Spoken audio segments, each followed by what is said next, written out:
Od amerických domorodých indiánů se nám zachovalo mnoho proroctví. Některá z nich jsou obecně dobře známá, ale některá zas ne. Proroctví, o kterém vám chci říct, si vysloužilo velkou pozornost, protože se zdá, že jeho odkaz se začíná naplňovat. Jedna z nejznámějších verzí tohoto proroctví je známá díky doktorce Leilani Fuller Andersonové, která je známá také jako paní Indiánů Cherokee.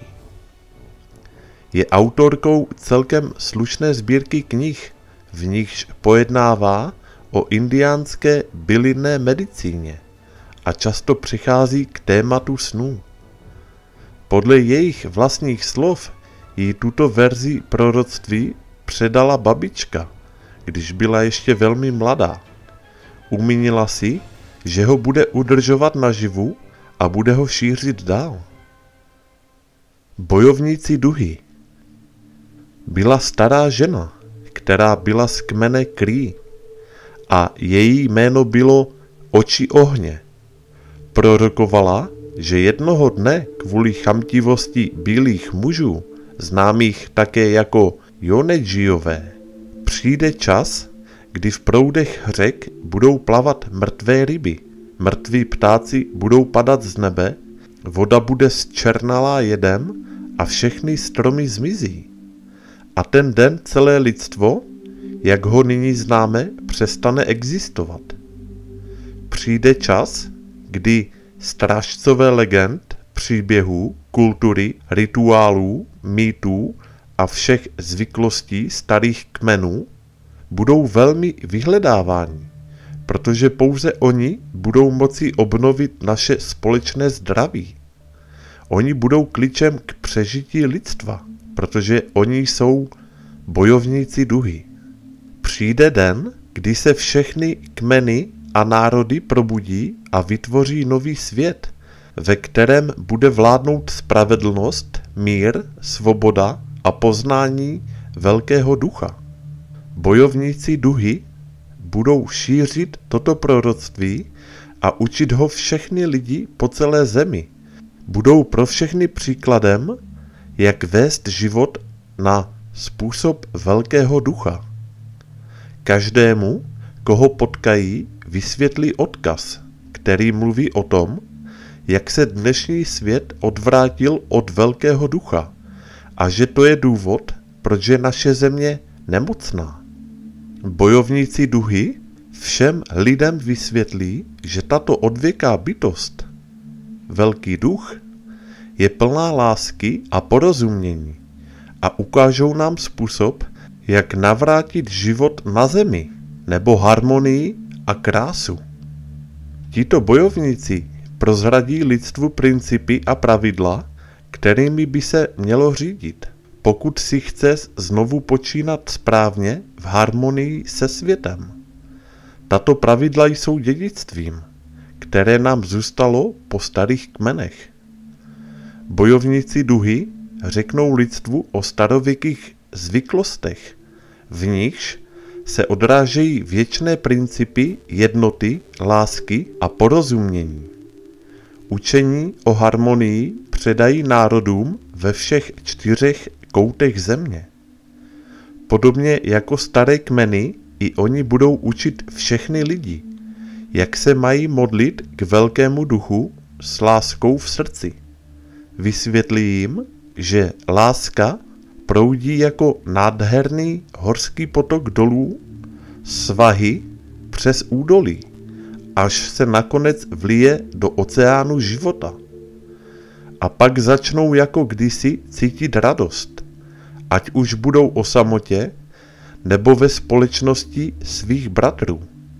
Tehdy se osvobodí od malicherné závisti a budou milovat celé lidstvo tak, jako své bratry, bez ohledu na barvu pleti, rasu a nebo náboženství. Budou cítit, jak štěstí naplňuje jejich srdce a splynou v jedno s celým lidským pokolením. Jejich srdce budou čistá a bude z nich sálat teplo, porozumění a respekt vůči celému lidstvu, přírodě a velkému duchu. A znovu jako kdysi naplní svou mysl, srdce, duši a skutky jen těmi nejčistšími myšlenkami. Znovu začnou hledat krásu Pána života, velkého ducha. Sílu a krásu budou nacházet v modlitbě a životě v ústraní. Jejich děti budou moci bezstarostně běhat a hrát si a budou se radovat z pokladu přírody a matky země. Pomine strach z destrukce, která byla dílem Jonejiho a jeho chamtivých skutků. V řekách bude znovu téct průzračně čistá voda, lesy budou překypovat hojností a krásou a zvířata a ptáci znovu zaplní celou zemi. Na sílu rostlin a zvířat začneme znovu hledět s úctou a ochrana všeho nádherného se stane základním pravidlem života. O chudé, nemocné a nůzné se postarají jejich bratři a sestry ze země. Tyto způsoby se opět stanou součástí jejich každodenního života. Vůdcové lidu budou vybíráni starým způsobem, nikoliv podle příslušnosti k politické straně, nikoliv podle toho, kdo mluví nejhlasitěji, nikoliv podle toho, kdo se nejvíce chlubí, nejvíce útočí na druhé, anebo hází bláto na druhé. Budou vybíráni ti, jejichž skutky hlasitě mluví sami za sebe. Budou vybíráni ti, jejichž život byl ukázkou lásky, moudrosti a odvahy a kteří svým životem ukázali, že pracovali pro dobro všech a proto budou pracovat i nadále. Tito lidé budou zvoleni za vůdce a náčelníky. Budou vybráni na základě svých kvalit, nikoliv na základě množství peněz, které se jim podařilo získat.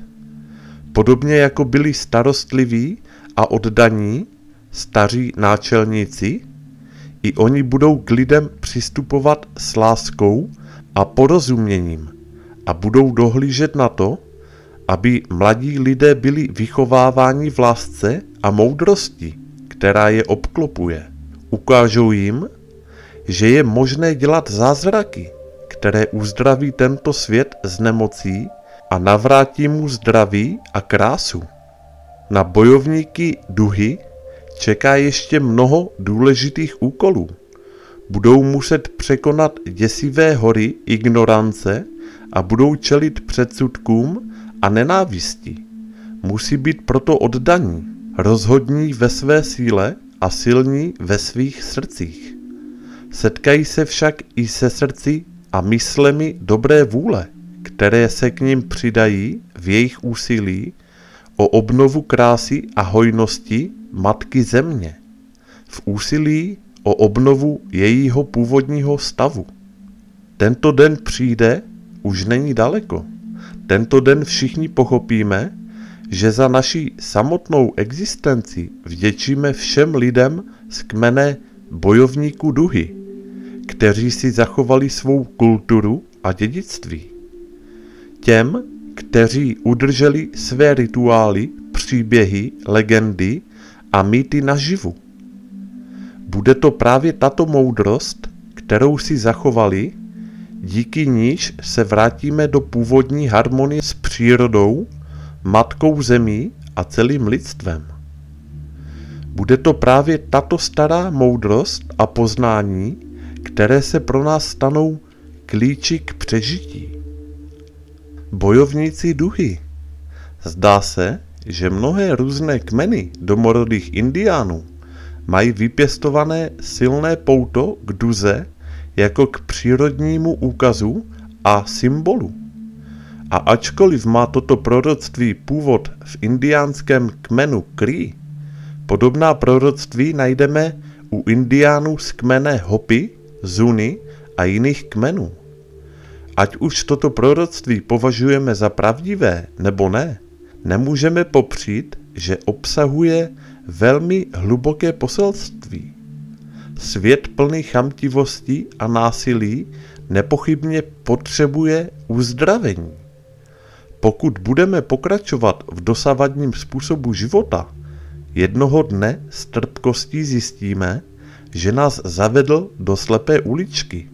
Nepřežijeme, pokud budeme jeden druhému ubližovat, tak jako doposud. Je nutné, abychom změnili své způsoby. Není o tom žádný pochyb. Co si myslíte o tomto malém, ale zajímavém proroctví? Nemáte pocit, že mluví samo za sebe zcela jasně? Své názory mi klidně napište do komentářů pod videem.